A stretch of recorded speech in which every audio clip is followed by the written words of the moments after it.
ஒரு interesting case இப்போ இத்தனை 40 இயர்ஸ் ஆஃப் அனசீசியாவுக்கு அப்புறம் ஒரு கேஸ் வந்து அனசீசியா ஃபார் லாப்ரோஸ்கோபிக் அந்த கால் பிளாடர் சர்ஜரிக்காக போஸ்ட் பண்ண கேஸ்.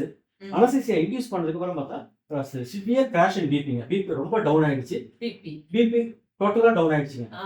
அதுக்கப்புறம் வந்து நம்ம ருட்டீனா பிபி வந்து ரைஸ் பண்ணுறதுக்காக கொடுக்குற ருட்டீன் ட்ரக்ஸ் கொடுத்து பிபி மேலே வரலைங்க.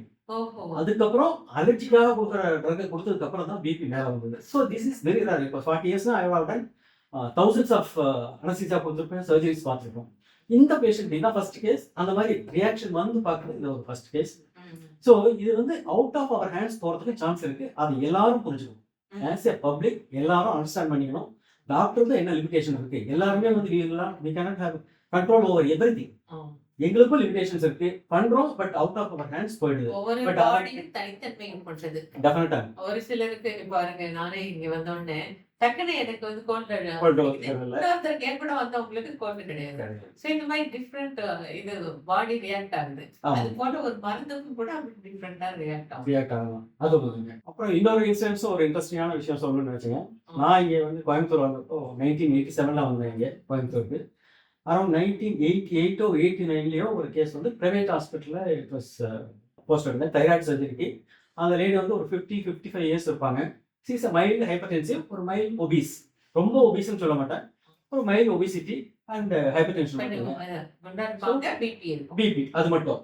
அதுக்காக இதெல்லாம் நான் பார்த்துட்டேன். கார்டியாலஜிஸ்ட் எவாலுவேட் பண்ணிட்டாரு, சர்ஜன் பார்த்தாச்சு. ப்ரீவியஸ் டே ஈவினிங் தான் எல்லாரும் பார்த்துட்டு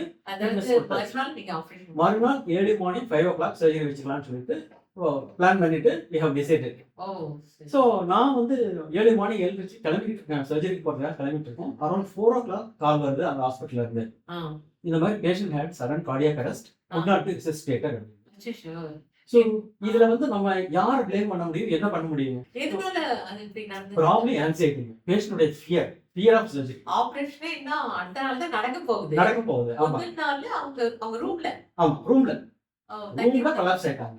அங்க கூட இருக்கவங்கள இருந்தாங்களா? எல்லாரும் அவங்க ரிலேட்டிவ்ஸ் இருந்தாங்க. எல்லாம் அவங்க சர்ஜரிக்கு ரெடி பண்ணிட்டு இருக்காங்க. அந்த டைம்ல வந்து கொலாப்ஸ் ஆயிட்டாங்க. ஸோ இது மூலமா நான் பப்ளிக் சொல்ல வர்றது என்னன்னா, பீப்புள் வந்து தே ஷுட் அண்டர்ஸ்டாண்ட். இப்போ இதே இந்த இன்சிடென்ட்ஸே இப்போ எங்க வேணாலும் நடந்திருக்கலாம். இது பேஷண்டோட ரூம்ல நடந்ததுனால ரிலேட்டிவ்ஸ் கூடவே இருந்தாங்க. தே கேன் அண்டர்ஸ்டாண்ட் என்ன நடந்ததுனால பார்த்துட்டு இருக்காங்க. இதே பேஷண்ட் தியேட்டருக்குள்ள வந்திருந்தா, பட் நம்மளுடைய ஒரு டெண்டன்சி என்னன்னா டாக்டர்ஸ் ஏதோ பண்ணிட்டாங்க அப்படிங்கிற ஒரு ஃபீலிங் எல்லாருக்குமே, which is not so. Doctors வந்து we should take, we are there to heal the patient. என்ன தேவையோ பேஷண்ட் ட்ரீட்மெண்ட் கொடுக்கறதுக்காக தான் doctors are there. Why should we go out of it? நம்மளுடைய ரெஸ்பான்சிபிலிட்டி வந்து பேஷண்ட்டுக்கு அட்மோஸ்ட் கேர் கொடுக்கணும். பேஷண்ட்டுக்கு ஆப்ரேஷனோ இல்லை என்ன ட்ரீட்மெண்ட் கொடுத்தாலும் அவங்க நல்லா ரெக்கவர் ஆகி போகணும். அதுக்காக தான் we are doing. So but இந்த மாதிரி இன்சிடென்சஸ் இதற்கும் நம்ம தெரிஞ்சுக்க வேண்டியது என்னன்னா, நடந்ததுக்கு வந்து அந்த ஆன்சைட்டி, ஃபியர் ஆஃப் சர்ஜரியா இருக்கலாம். ஸோ அந்த ஃபியர் வந்து எல்லாருக்குமே ஒரே மாதிரியா ரியாக்ட் பண்றது இல்லை. எல்லாருக்கும் இந்த ஃபியர் இருக்கும். ஆபரேஷன் யாருக்கு வேணாலும் இந்த ஃபியர் இருக்கும். ஆனா இந்த மாதிரி நடக்கிறது வந்து வெரி ரேர்.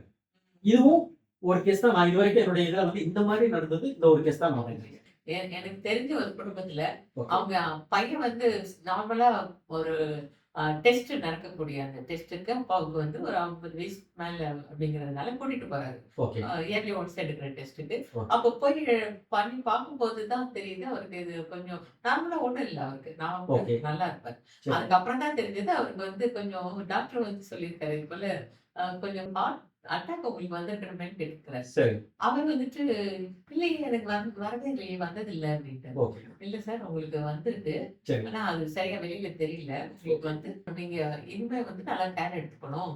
அப்பா 2 நேரம் அப்படியே யோசிச்சுட்டு அப்படியே படுத்துட்டே இருக்காரு. அவர் பையன் வந்து சும்மா அதுல அப்பா ஒன்னும் கவலைப்படாதீங்க, ஏதோ ஒண்ணுமே உங்களுக்கு இல்லை, வந்திருந்தாலும் அது ஒன்றும் நமக்கு பாதிப்பெல்லாம் ஏற்படுத்தல. இப்போவும் நம்ம வந்து ஆன்ஜியோ பண்ண போறோம். அது என்ன அப்படிங்கறத நம்ம தெரிஞ்சுப்போம் அப்படின்னு சொல்லிட்டு அவர் சொல்லியிருக்காரு. அதிகாலையில எழுப்புறாரு, 6 மணி 7 மணிக்கு காஃபி சாப்பிட கூப்பிடுவோம்னு சொல்லிட்டு எழுப்பிட்டே இருக்காரு. அப்பா எங்கேயும் இல்லை. அந்த அவருக்கு இந்த பயம் வந்து நல்ல சாதாரணமா அவர் ஒரு டெஸ்ட்டுக்கு வந்தாரு. ஒரு பிளட் டெஸ்ட், யூரின் டெஸ்ட் பண்ணிட்டு போலான்ட்டு வந்தவரு. அதுக்கப்புறம் அவருக்கு அந்த பயம் அந்த பயம் தான்.